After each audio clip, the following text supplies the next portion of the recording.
Los vecinos de la localidad alicantina de la Vall d'Alcalá contemplan impotentes cómo las llamas arrasan la montaña. Altas temperaturas de hasta 37 grados, fuerte viento de poniente de hasta 60 kilómetros por hora y probablemente una negligencia fueron las causas de este virulento incendio. El fuego comenzó este miércoles alrededor de las 3 menos cuarto de la tarde en una cuneta y desde allí pasó a un barranco para extenderse a una zona de masa forestal. Las llamas que asolan zonas de pinar y bancales de olivos afectan a un paraje localizado entre Alcalá de la Jovada, uno de los dos núcleos poblacionales que integra la Vall d'Alcalá, y el municipio de Vall de Gallinera. En la zona donde se concentra el fuego no hay viviendas ni casas rurales habitadas.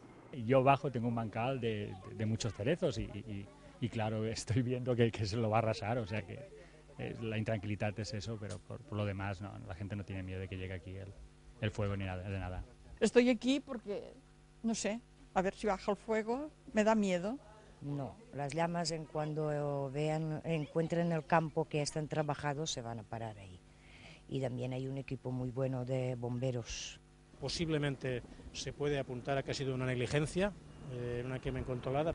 En la zona intervienen 13 medios aéreos, 150 efectivos terrestres, 21 vehículos de bomberos, 5 aviones Air Tractor y efectivos de la Unidad Militar de Emergencias.